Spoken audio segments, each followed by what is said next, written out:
We are back on the Rational Boomer podcast. Hopefully, your day is going well. It is Wednesday. We are at midweek, and it's been kind of a busy one. Today is the last day of January. Remember, Judge Engeron in the Laticia James civil lawsuit against Donald Trump said that he was going to come out with a final decision on how much Donald Trump is going to owe the state of New York in that lawsuit by the end of January. Now, we can't necessarily hold him to that, but we can presume he meant someplace near that. And if, in fact, he's going to come out by the end of January, today would be the day. And when that number comes out, that's going to be devastating. Donald Trump is spiraling at this point over the $83.3 million that E. Jean Carroll won from him. He's probably still wondering how he's going to deal with that. Can you imagine what's going to happen when they say, oh, by the way, let's tack another 400 million onto that? This is going to be a problem for Donald Trump. He's not going to get through this very easily. All you folks that continue to tell me that, well, he'll slip out of it somehow. He's not slipping out of this. If he doesn't pay it, they're going to start taking his shit. And it depends on how much equity he has in his shit to determine how much of his shit he takes. I mean, here's the thing. If he owes $400 million and he's got a $400 million building and it's completely paid off, well, then they take the building, the situation is satisfied, it's all done. But you know as well as I do, that's not going to be the case. Donald Trump has everything he owns leveraged to the hilt. So the amount of equity in any given piece of property that he might have, much less than the actual value. And they need to deal with the equity in terms of satisfying the amount. So then it's going to take more properties to pay this shit off. If you think Donald Trump's going to get away without paying this shit, you're mistaken. He's definitely going to have to pay. Whether he ultimately pays the full amount will be determined on whether or not he has that much money or that much property to do it. But trust, if he doesn't have enough, they'll take everything he fucking has and everything he has in the future. See, that's the thing. It's not just what he has now, but if you have a judgment like this against you, they will keep taking things away from you for everything that you make into the future and until it's satisfied. So you can't exactly run from this. A bankruptcy doesn't help this situation. In fact, it may cause him more problems than he's got now. Now, I get a lot of Trumplafucks coming after me and they'll say, well, he's got everything well hidden. You'll never get it. Bullshit. He's got all kinds of LLCs and he's the main guy behind all of them. They will get every bit they can get. And it will maybe take some time, but it's going to be painful along the way. The best thing that Donald Trump could hope for is that he had enough cash just to pay it off and get it behind him. That's what the normal person would do. But you know, Donald Trump, he'll keep flapping his lips and make it worse for him. So this is a point in time. And I've said this before. I think these judgments or this big judgment coming up may be the most devastating thing that happens to Donald Trump. Everything that Donald Trump is about money, property, power, and fame. He's going to lose all of that. He still will have some fame, but it's not really fame. It's more infamy. He's going to become a pariah as all this stuff is taken away from him. And we've got a story we'll talk about in a bit, how one political analyst suggested that once this starts to happen, a lot's going to be revealed about Donald Trump's actual wealth. And it's going to be surprising to a lot of people that think this motherfucker's still a billionaire. Anyway, we're going to start things out with emails. We've got a few of them, and then we'll get into it. First one comes from an emailer that we've heard from before, Grandma Patty. And she's talking about different things regarding Donald Trump. The first one's titled Bonds. She says, I just found out that the bonds that the Cheeto Man has had to put up collect interest while they're sitting there waiting for his appeal to go through the courts. By the time E. Jean Carroll gets her payments, it will likely be well over 90 million. And in fact, I've heard that every day the interest on $83.3 million or 88, whichever one they're going with, is like $26,000 a day. So let that run a couple years. And then when you lose, you're going to have to come up with a shitload more. Now, Grandma Patty goes on to say, same goes for the bond that Rudy had to put up because of his defaming the two election workers. And Rudy's got a lot less money, presumably, than Donald Trump. Rudy's fucked. I mean, they're both fucked, but Rudy is more fucked financially than even Donald Trump. Now, regarding the border, the state that is having a problem with immigration is Texas. California doesn't have a problem in spite of having the busiest immigration crossing. We welcome the immigrants instead of fighting against them. All right, Mar-a-Lago versus Junior. There are several stories going around that the Cheeto Man transferred ownership to his oldest son for $1 just before he was arrested. That is false. I have seen the fact that it is false from several disparate sources, real estate sites, Forbes, and the New York Times. If they agree, it's pretty good bet that the crap is misinformation. The last time it was sold and ownership transferred was 1995. And the fact of the matter is even if he did try to pull that off, it wouldn't work. You know, when you put an old person's house in their kid's name, it needs to be there 5 years before it's accepted. And I'm sure that at the last minute, if he tried to do something like this, um, that would have been flagged. And at this point, actually, he can't do anything because everything's in receivership. He doesn't get to make those decisions. Those decisions are made by this official, this receiver, who's going to decide everything for Donald Trump. Now, she goes on to talk about immunity. One of the things I've delved into through the last few years is the legal aspect of everything that's going on. One thing that I've discovered is that there are different kinds of immunity. I'm not an attorney and I don't pretend to be one, but you can get immunity for a certain time. Like, how long does it take to testify to a grand jury or in a trial or a certain subject or a certain situation? But once they are done, the immunity is satisfied and your immunity stops. Voting idea. I like the idea of one of your listeners that had about voting the other day, so I thought I'd submit mine. How about on every ballot in every race, including ballot measures, have one or more choice, none of the above? If none of the above gets more votes than anyone else, there has to be a special election with all new candidates. This will negate what McConnell called candidate quality and stop poorly written or deceptive bills that we have all seen. Of course, the downside is that we don't have a national election. We have 50 state elections. Thank you. I want to add my voice to the people who say you give me hope. I know many people all over the country, but hearing the voices of your guests from all over who believe much the same as I do tells me that America is strong and our experiment with democracy will prevail. With gratitude, Grandma Patty. Yeah, the hope aspect of it, that was unintentional. Reason I do what I do is because I try to clarify it in my mind. I analyze it and I try to find the answer or the solution to anything.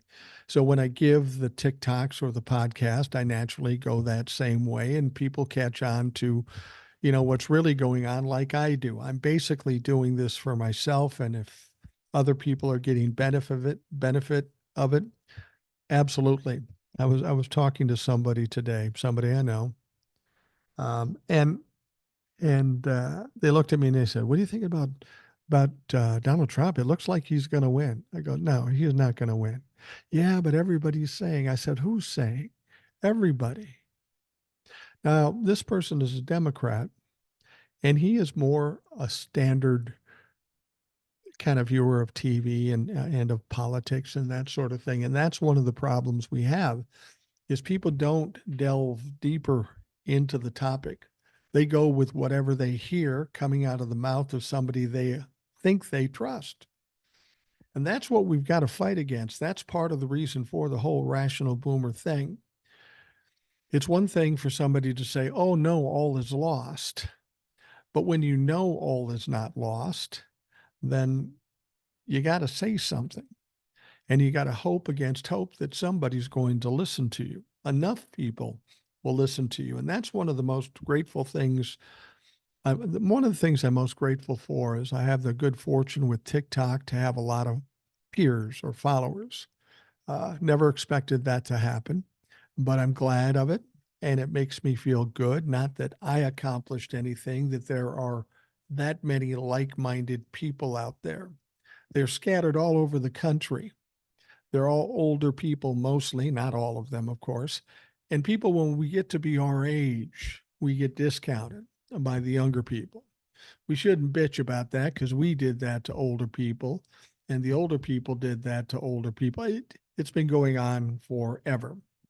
That's just the way it is. But I've always said is when you're talking about baby boomers, there's quite a number of them. For a long time, there were as many baby boomers as there were millennials. So that makes them a force when it comes to the voting blocks. Um, Now, granted, there's a bunch of people who are boomers that are Trumplifucks, but I always felt like not all boomers can be fucking stupid or caught up in a cult. That just can't be. And by doing what we're doing here on TikTok and in the podcast, we're finding out that's true. But if they're scattered all over the world or all over the country and they're not together, there is no power there. And that's the hope that I try to get out of the podcast and TikToks by bringing more people together and more people realizing they're not the only ones that think that way. That makes us stronger. That gives us a voice. All right, this next one came from somebody named Donna, and I hope she's listening to the podcast. I did email her, and this is what she said. She said, please unblock me. I love your videos. Sorry, I have my doubts on the border. Years of this. Biden is controlling it better so far than other presidents, yet we have more leaving the country. Please read my message to you, please. You are my only real truth on my phone. 71 years old, no internet in the house or TV cable, just my phone and TikTok. Please unlock. And then she gives me her handle on TikTok. Thank you, Donna. I've gotten a couple of messages like this, people thinking I blocked them, and I haven't. And it kind of bothers me too. I don't know what she said, and I wouldn't have blocked her. I went and checked it. She's not blocked. Donna, I don't know what's going on your end, but I'm not blocking you on TikTok, certainly not on the podcast either. But I had somebody else see me make a comment about a comment somebody made, a Trumplifuck. And I kind of tore into them a little bit. And apparently, this peer made a comment that was something similar in jest. And they thought I blocked them, or they were asking me not to block them, thinking I would. Listen, man, I don't want anybody out there to be fearful that Mike's going to go rogue here and block everybody because he doesn't care. That's not true. I do block a lot of people, but not normal people. I don't block people for disagreeing with me. I'm happy for the disagreement and happy for the debate. I think it's a good thing, whether it be on TikTok or in the podcast. The people I block is very simple. People who are absolutely Trumplifucks. They write Trump 2024, or they make some conspiracy theorist comment, or they make some disparaging remark against me or somebody else. Those are the people I block. And I know who they are. They're people I've never seen. I look at everybody I block. Everybody I block, I check their profile. And 99% of the time, it's somebody with one or two followers and no videos, or a private account. And I also note that they're not necessarily following me. Now, some Trumplefucks do, and I block them too. But if I go to your profile and I look through your videos and I see that you're a normal person, um, and you have a normal account, I'm not going to block you. I'm just not going to block you. It's not a great joy for me to block people unless they're Trumplefucks. So I don't want to make the mistake of blocking somebody who I shouldn't block. Now, I'm not going to say that never happened because I don't know for sure, but it could have. But I doubt it. I take a very good hard look at everybody I block, and I do what I can to make sure um, that I'm blocking a person that needs to be blocked. And you have to be very careful too, because when I'm just going down the list of stuff instead of looking at the actual comments, um, somebody, a Trumplefuck, might make a disparaging remark to me. And then they will get responded to by one of the peers saying, "Oh, you're an idiot." Now, all I see is you're an idiot. So immediately I think, "Oh, what's this fucker's problem?" But I'll look into it. I'll look into how it sets up in the post, and I'll realize they're not talking about me, or they're not talking about anybody of a reasonable mind. They're talking about this dumb Trumplefuck. And of course, I'm not going to block them. Even if you call me an idiot, as long as you're not a Trumplefuck, I'm not going to block you. Donna, don't worry, you're not blocked. If you have any more problems, email me at rationalboomer@gmail.com. We'll figure it out. All right, the last email I got, it comes from Darren. And if you remember, Darren comes from Montana. He says, "Hey, Mike, had to drop a line to you about Ed's TikTok account. Great follow, reeling in the years. Just wanted you to know that TikTok has brought me to so many great people, all your regulars and such. Ed is such a wealth of knowledge, and his TikToks are so entertaining. Just wanted to let the gang know to follow Ed. They will thank me later, Darren." And I couldn't agree more. Ed's a hell of a storyteller, and he's a knowledgeable guy. He knows a lot about history, and he has some very interesting stories. For those of you that are old enough, it is reminiscent of Paul Harvey, the rest of the story. It's not the same thing, but it gives you that vibe. And in these stories, Ed doesn't necessarily talk about politics, at least in the sense I do. It's more informational, it's more entertaining, and I would suggest you follow him on TikTok. You can do that at Holler Troll, at Holler Troll, HOLLERTROLL. You can also find him on YouTube, like you can find this on YouTube. So check out Ed by all means. Sometimes I have him on the show, and we mean to promote his TikToks and the YouTube thing, and I forget. Usually Ed reminds me, but I need to remind you folks much more. So check out Ed on TikTok at Holler Troll, or check on YouTube for Reelin' in the Years, spelled REALIN in the years. Check it out. Trust me, you'll enjoy it. I watch him all the time, and he does a great job. All right. We've been hearing about all this bullshit down in Georgia about Fani Willis, Fulton County District Attorney Fani Willis. Now, she may no longer need to testify in her special prosecutor's divorce case after her special prosecutor reached a temporary settlement with his estranged wife, according to a new report. Now, Nathan Wade's settlement negates the need to testify, as he and Willis face accusations of improper romantic relationships, the Atlanta Journal-Constitution reports. The settlement was signed Tuesday by Cobb County Superior Court Judge Henry Thompson, and about 3 weeks after Willis received a subpoena from Jocelyn Wade. Now, Willis still faces a motion from lawyer Ashley Merchant, demanding she be disqualified from prosecuting former President Donald Trump's election interference case, which is going nowhere. Fulton County Superior Court Judge Scott McAfee has asked Willis to respond to accusations that Wade paid for vacations with her to California and the Caribbean in a February 15th hearing. The Atlanta Journal-Constitution notes Wade was appointed special prosecutor in November of 2021, about the same time he filed for divorce and bills the county a relative inexpensive rate of $250 an hour. Opponents contend some of that cash paid for the trips he took with Willis. But here's the thing. They wanted to unseal the documents in the divorce case, so that was going to reveal a lot of shit. But it didn't reveal much of anything. Fonnie Willis isn't mentioned in those documents. I don't know if there was a relationship between Wade and Fonnie Willis, and I don't really care because it has no basis in terms of the case. It has no bearing on the case at all. Fonnie Willis knows that, and the defense team knows that as well.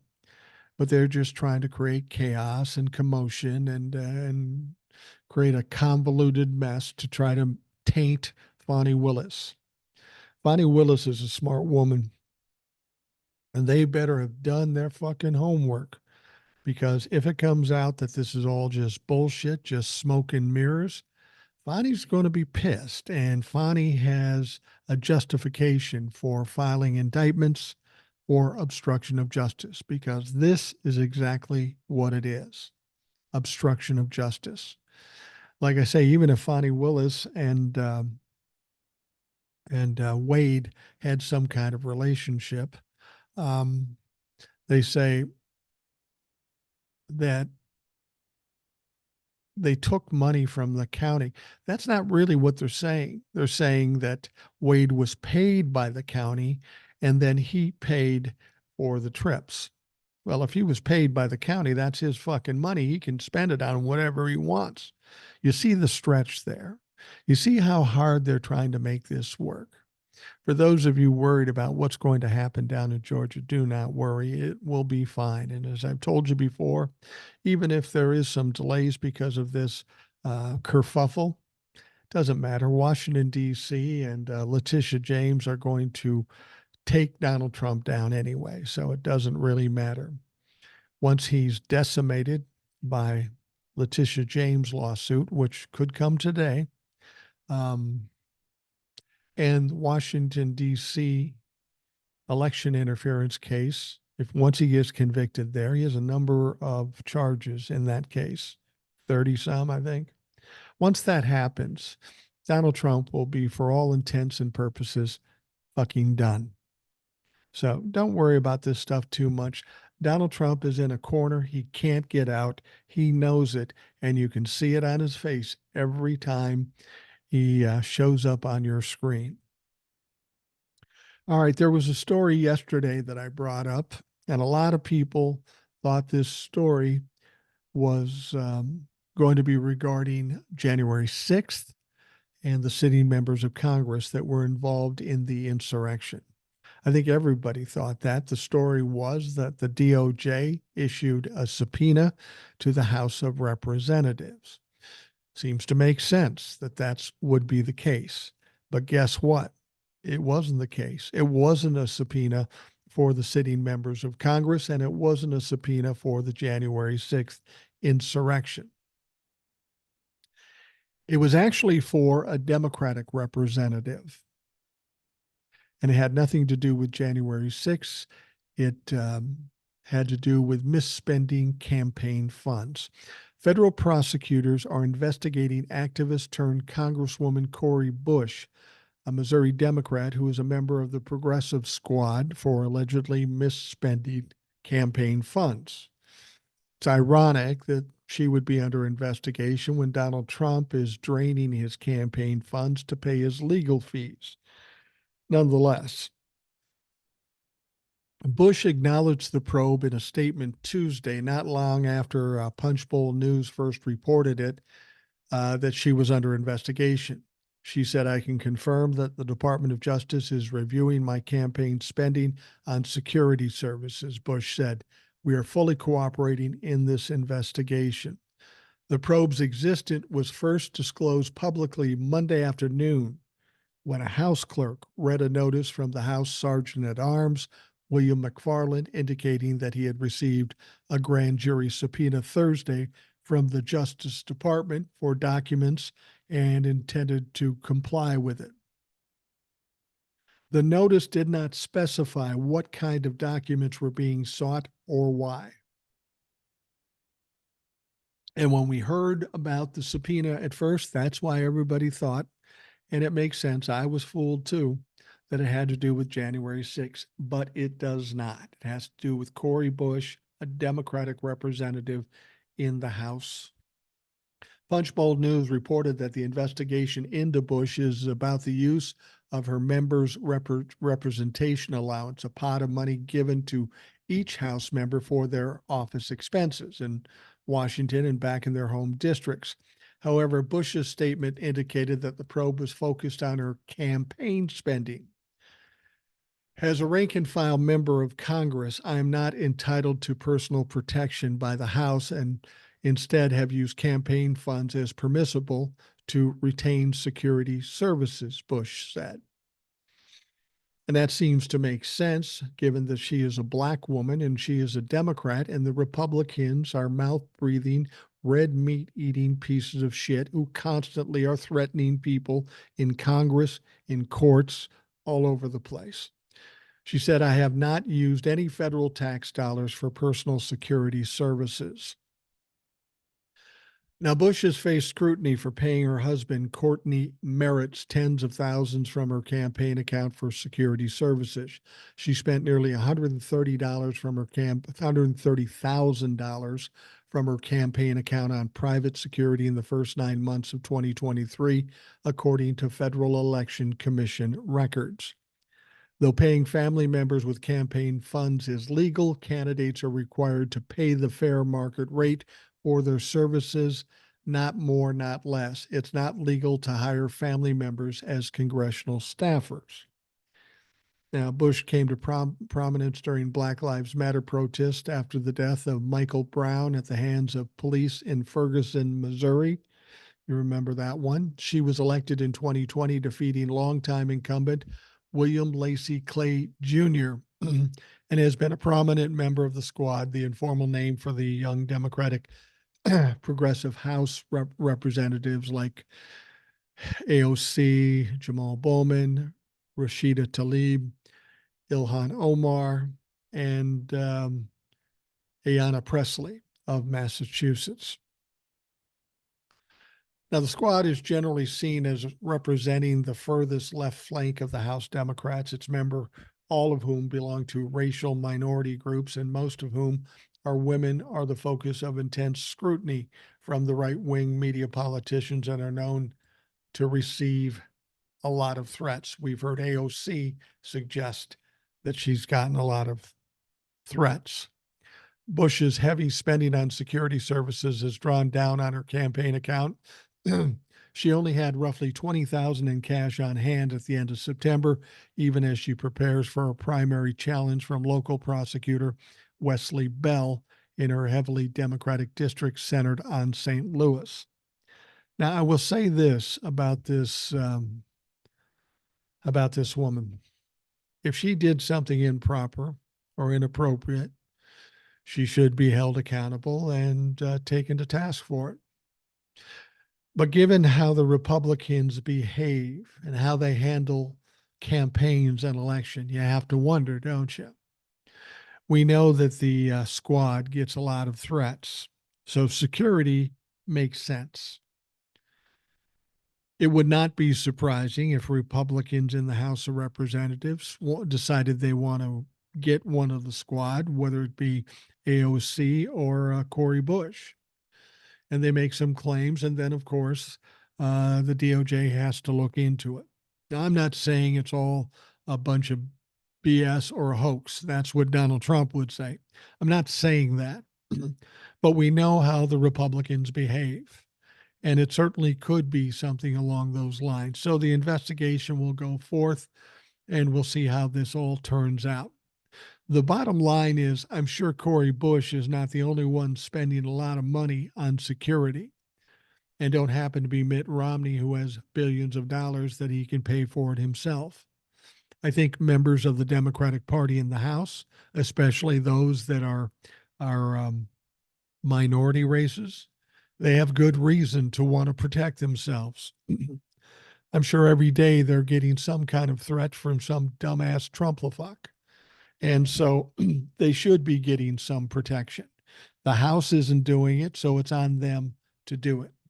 We'll see how this all shakes out. I know a lot of people are upset that it wasn't the January 6th thing, but don't worry about that. That's coming.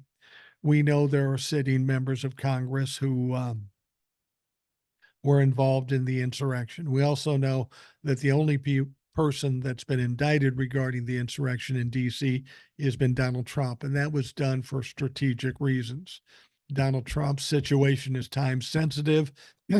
They want to get this done before the election, so they want to focus on Donald Trump to make sure it does get done before the election.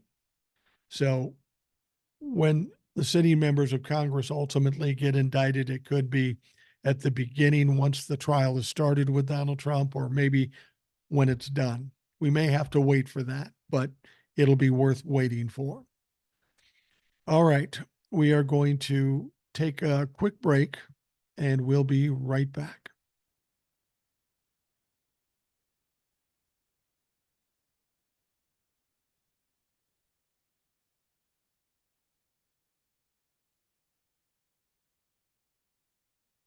All right, we are back on the Rational Boomer podcast. I want to make one comment.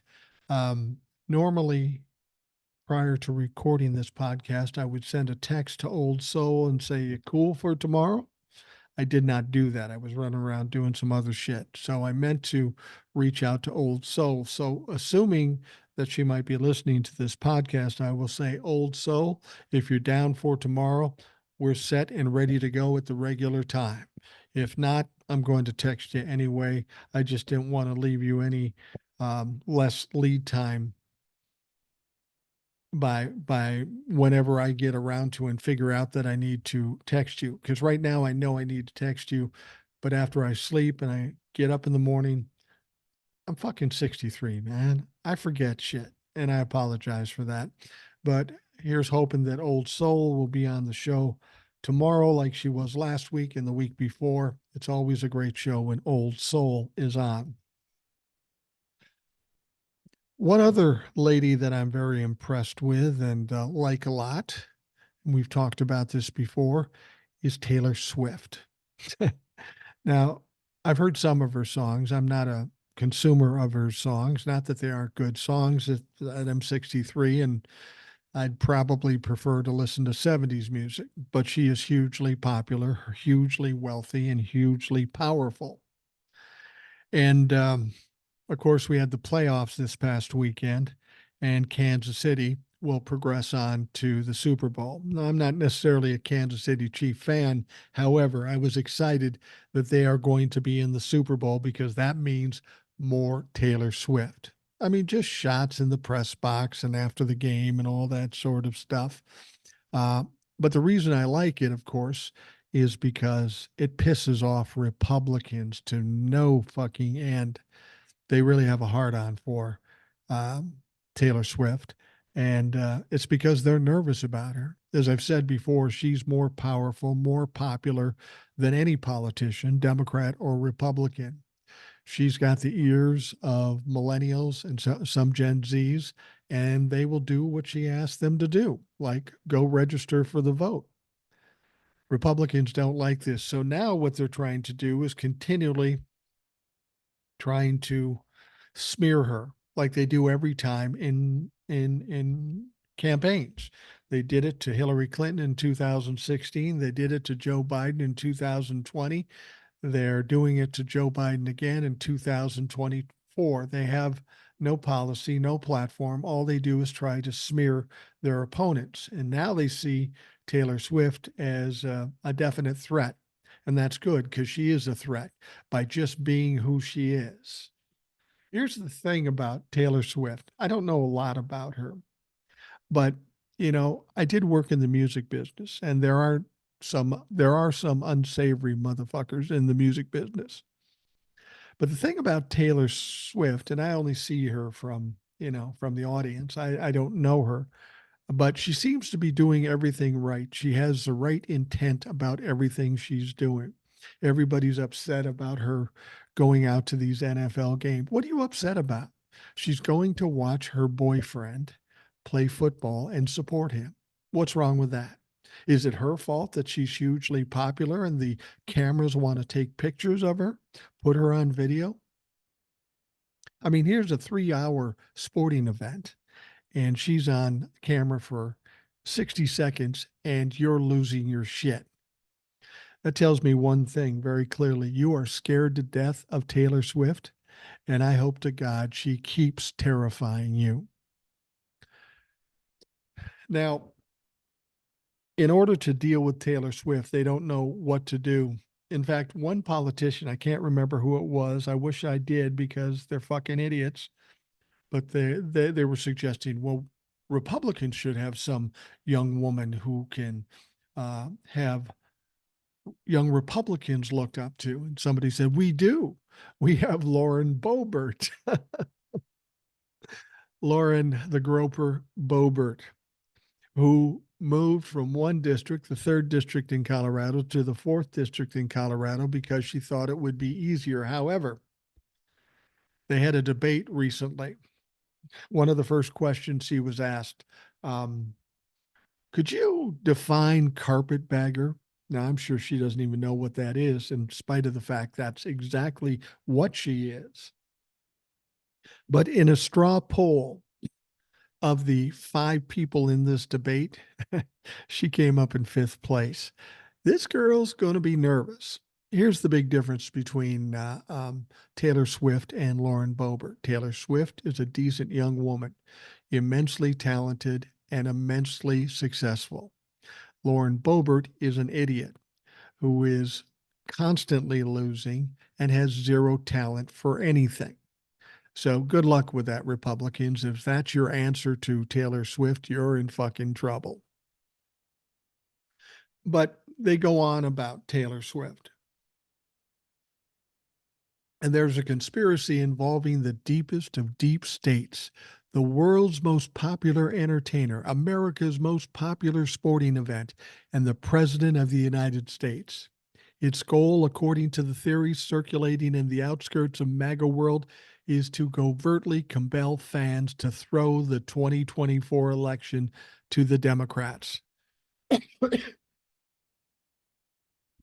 How are they going to do that? I mean, the whole point of giving campaign suite speeches and debates and that sort of thing is to persuade people to see it your way and vote for you, right?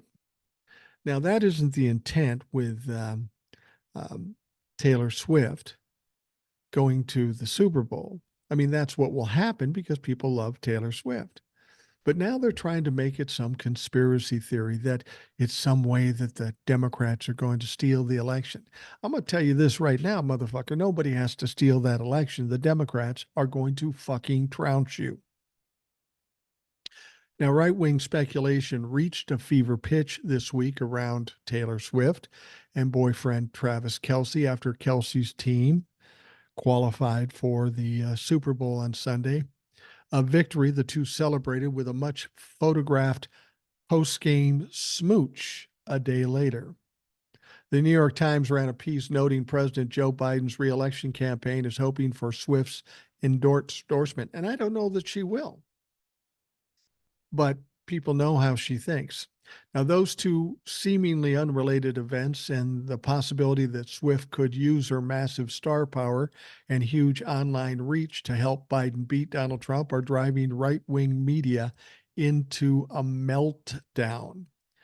And that one of the country's biggest celebrities will use her fan base to help Biden is already being treated as inevitable by some of the right's biggest influencer.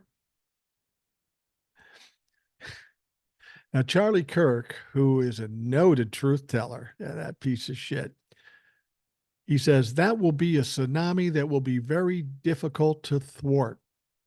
Hey, Charlie, that tsunami is going to happen whether Taylor Swift's endorsed Joe Biden or not. He said this to a group of young conservatives at a conference Monday night of the possibility of Swift and her massive army of supporters wading into the election. We better be prepared. It seems as though things are aligning for that. You get what he's doing there? It's the old scare tactic by the Republicans. But there's more to this than the possibility of a swift nod swinging a close election. For years, right-wing conspiracy theorists have pushed the notion that Swift, who began her career in the conservative world of country music and was once referred to as an Aryan goddess by white supremacists, is somehow a Democratic agent because she endorsed Democrats in the 2018 midterms and Biden in the 2020 election. Well, here's the deal.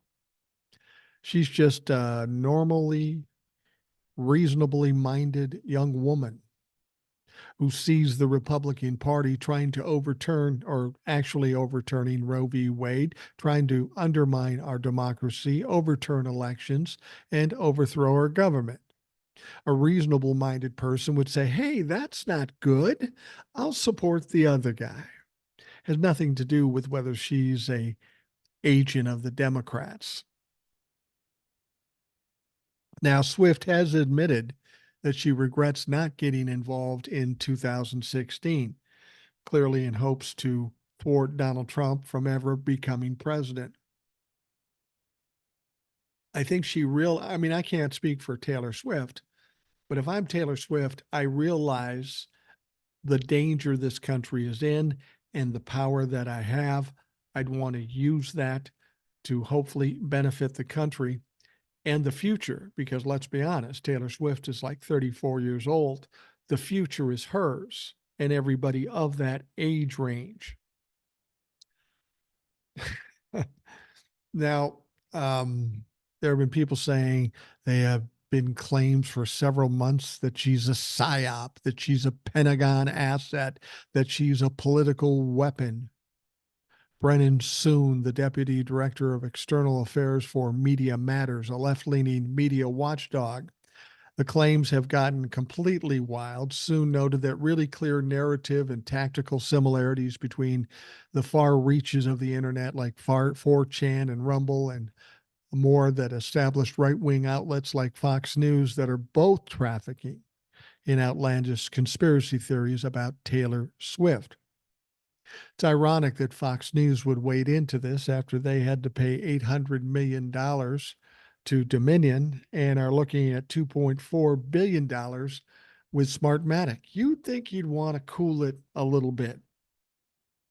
Now, the Biden campaign didn't immediately respond to a request for a comment on alleged collusion with Swift and the NFL.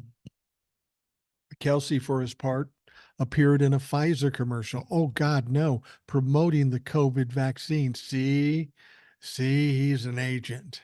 COVID shots have long been the subject of right wing conspiracies, obviously. And since Kelsey is somebody who took the vaccine, took the jab, he's suspect right away. Now, high profile conservative figures are promoting the unfounded idea that Swift, the NFL, and the Democratic Party are together involved in a PSYOP campaign to deliver the election to Biden.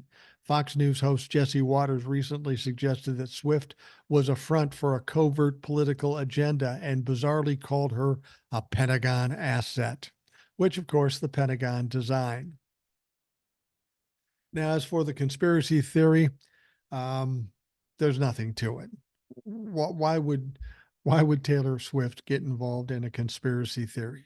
She's got a little business running there, and she's making $1 billion, and she's giving concerts and tours all over the world. She doesn't have to be an asset. But the fact of the matter is she is a citizen of this country. She has a right to speak her mind and endorse whoever she like. I mean, we've got the evangelicals endorsing Donald Trump. Are they psyops? No. So this is fun to me because it shows me just how scared they are. They are fucking terrified. And that's always a good stance to have um, when you're trying to win an election. No, that's not a good stance. That tells me they know they're going to lose, and now they're looking for ways to make excuses for it and ways to discount the election. Well, Taylor Swift cheated, and that's why we lost. No, motherfucker, it's because the policies that you put out, the few that you do, the vast majority of this country do not like. That's why you're losing support. That's why you can't fundraise. And that's why you're going to lose the 2024 fucking election. All right, talking about desperate and fearful, let's talk about Donald Trump.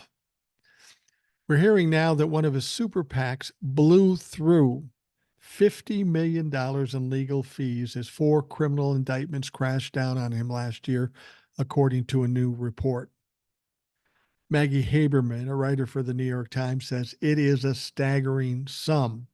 Nikki Haley raised roughly that same amount of money across all her committees in the last year.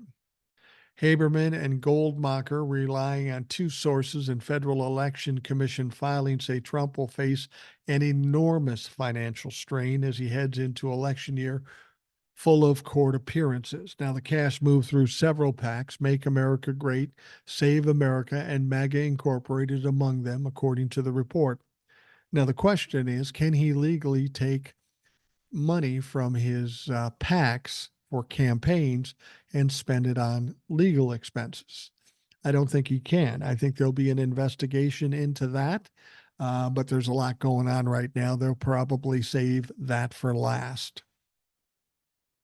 Now, a spokesperson for one of the PACs, Alex Pfeiffer, waved away the reported sum and told the Times his group raised about 120 million. This is old recycled news, Pfeiffer reportedly said. Every dollar been raised by MAGA Incorporated is going directly to defeating Joe Biden in November. Well, I'd like to believe you, but we know that MAGA and the Republicans have a propensity of fucking lying. Let's see the documentation. Let's see the books. Now, adding to Trump's criminal court cases, 2 linked to election interference charges, 1 to classified documents. The New York Times is basically calling a financial tsunami from civil litigation. So I told you, this is going to be the one that hits him hard. Of course, he had E. Jean Carroll. He now owes her $88.3 million. And he's not going to be able to sit on this for 2 years. He's going to have to act. And then Judge Arthur Engoron's decision on the New York Attorney General's Laticia James $370 million fraud lawsuit is expected to arrive this week, theoretically today. And if it happens today, there's going to be a lot of people talking about it, and Donald Trump is going to lose his shit because then he's going to see the writing on the wall that it's over. And I was, as I was saying before, once all of these verdicts hit, the 83.3 is already hit. The next one from Engoron is coming. These big amounts may show Trump real wealth. It'll expose what he's really worth and what he really has and what's leveraged and all that sort of shit. Donald Trump staring down the barrel of $83.3 million for E. Jean Carroll, a minimum of $370 million in the civil fraud decision by Engoron. Now, author David K. Johnston, he appears on CNN saying former President Donald Trump's in huge trouble. I think we can expect the judge will renew his order removing Donald Trump's business licenses. We call them certificates in New York, so Donald can't do business in New York, which will be devastating to Donald Trump because all of his business kind of go back to New York. Even Mar-a-Lago is owned by an LLC in New York. He's referring to the late September ruling by Manhattan Supreme Court Justice Arthur Engoron, siding with Attorney General Laticia James, prosecutors who brought the civil lawsuit. He determined the former president's companies must be wrested from his control and dissolved because Trump, his grown-up sons, Eric and Don, some executives, and the Trump organization overhyped the value of his portfolio and the bottom line in critical paperwork to secure more favorable deals and bank loans. I'll remind you that in the Manhattan district, Alvin Bragg prosecuted the Trump organization and Alan Weisselberg for fraud. The very same thing we're talking about here. Alan Weisselberg was convicted, or actually pleaded out, and the Trump organization as a whole was convicted. And I've said this before, once this lawsuit is over, all is exposed, don't be surprised if Alvin Bragg finally gets a little nerve up and offers up federal criminal charges from the Manhattan district, given that he beat the Trump organization with 17 felonies, Alan Weisselberg with a few felonies, and this lawsuit happens. He lost that. Don't be surprised if Alvin Bragg comes out of nowhere with criminal charges in the Manhattan district. That would be another indictment for Donald Trump. Now, if he doesn't have the 10 billion that he claimed back in 2015, the 45th president will need to liquidate. As I've told you, he's probably going to have to sell some properties, and it may be done through the monitor, the receivership, to come up with the necessary cash. But of course, the sale under those circumstances is not going to be at the highest price. It'll be closer to a fire sale for any of his assets. Compounding Trump's organization are the details in a report delivered to Engoron by Trump Organization monitor Barbara Jones, who reported to Engoron that the issue, specifically a $48 million loan between Trump and one of his companies, may reflect a lack of adequate internal controls. Trump's lawyers hit back at Jones, denying the fraud and accusing her of acting in bad faith. This may be the start of exposing Donald Trump's financials. Johnson said there's a lot you don't see in Trump's financial statements that raise questions about reality versus fiction. So this is going to be very revealing about how much of a house of cards Donald's finances are. And I think there's going to be, well, I won't be surprised. I don't think any of you'll be surprised, but I think there'll be some people that are pretty surprised that he didn't have that much money. He has a cash flow issue, and he has a credit issue. He has a lot of issue. As I've told you, this is the house of cards that's going to fall. And while it won't put him in jail, it's going to end any power that he has or any thought that he is successful and a billionaire. He's none of those things. He's exactly the opposite. The only thing that I've ever seen in whatever taxes we've seen that represents $1 billion is the amount he lost over a period of 5 years. He lost, according to his taxes, more than $1 billion. None of those taxes suggest that he ever made $1 billion. All right. We've got the whole thing with the border plan. The Senate is set to pass, unless they already have. I didn't watch it today. But there's a bipartisan bill for a border plan in the Senate. It's something that needs to be done. Republicans constantly saying that Joe Biden's doing nothing about the border, but that is obviously not true. But of course, we know the people in the House, the Republicans in the House, are talking like they aren't going to pass it. Now, I told you that as much as they are holding strong to that, just like the times they were going to shut down the government, the moderates and Mike Johnson will cave and they will get this bill passed. And it will be problematic for the Republicans because their one talking point against Joe Biden is that he's doing nothing about the border, that the border's open. But once this bill is completed, then Joe Biden will be able to talk about it. And it's going to be hard to say that he's leaving the border open when, in fact, he's got this bill that passed through the House and the Senate and that he signs. And that according to that bill, if they sign it as it is, an emergency situation where there's more than 5,000 people a day coming across the border, Joe Biden can sign something and shut it down, which is what he said he would do on the very first day, assuming things continue as they're continuing. Now, apparently, moderate House Republicans sent a warning shot to Mike Johnson on Tuesday, coming close to blocking legislative action on the House floor in protest of the bipartisan bicameral tax deal, not including an increase in state and local tax deduction. Now, taking a page out of the playbook normally used by hardline conservatives, four moderate New York Republicans, Representative Anthony D'Esposito, Andrew Garbino, Nick LaLotta, and Mike Lawler, initially joined Democrats in voting against procedural rule for four unrelated pieces of legislation, enough opposition to sink the effort and shut down business on the floor.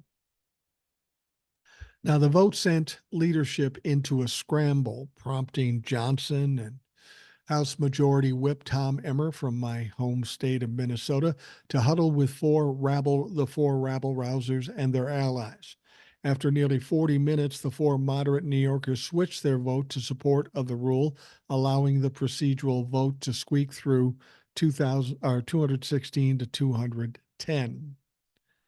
Now, the lawmakers left the House floor saying that while there was not a commitment to adjust the tax legislation, there was an agreement to keep talking about possible paths forward to discuss their concerns.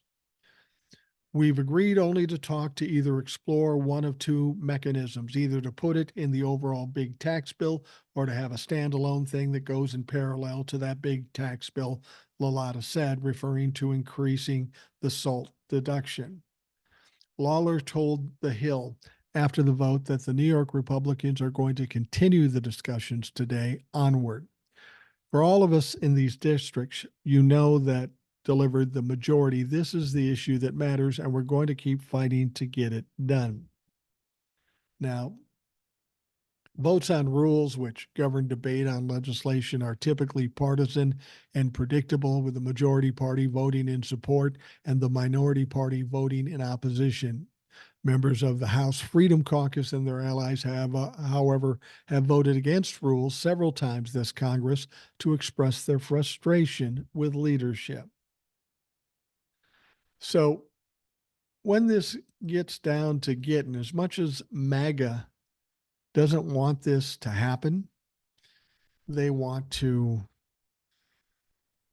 not pass the bill because it would give Joe Biden a win, not because we don't need it down on the border, not because it wouldn't be helpful to the country, to the border states like Texas and California and New Mexico, but because it's all political, because they don't want Joe Biden to be able to crow about that when the election comes about. So that tells you these people really don't care about the border. All they care about is winning an election. And they don't have a fucking prayer anyway, so I don't even know why they worry about it. Now, the rule that the New Yorkers threatened to tank was unrelated to the tax bill, but served as a means of protesting the legislation that the House GOP leaders said might come up this week under a fast track process that does not allow for additional amendments. The fast track process, a suspension of the rules, demands a two-thirds majority for passage, requiring support for Democrats, but bypassing the need for a procedural rule and the threat of a small group of Republicans blocking the underlying legislation. Now, the Tax Relief for American Families and Workers Act a bipartisan compromise struck between the House Ways and Means Committee Chair Jason Smith and Senate Finance Committee Chair Ron Wyden would expand the child tax credit by increasing the maximum credit per child from $1,600 to $2,000 until the end of 2025. See, this is what happens in Congress. It's just a bunch of dicking around, and it's about, political shit. All these bills are intended to help people like you and me, the middle class, but the Republicans are dead set against it. They don't want to do it. In fact, they don't want to do anything as long as Joe Biden's in office because they feel it gives him a win. Well, Joe's had a number of wins up until this point, but what they aren't looking at is that the House of Representatives is going to have to answer the question come 2024's election in November. What the hell did you do? What did you accomplish? And the fact is, they didn't accomplish anything. So they're caught between a rock and a hard place. We don't want to give Joe Biden a win, but then we look like we're not doing anything. You would think ultimately what they would do, they would see the conundrum they're in here, and they would say, well, we don't really have any choice.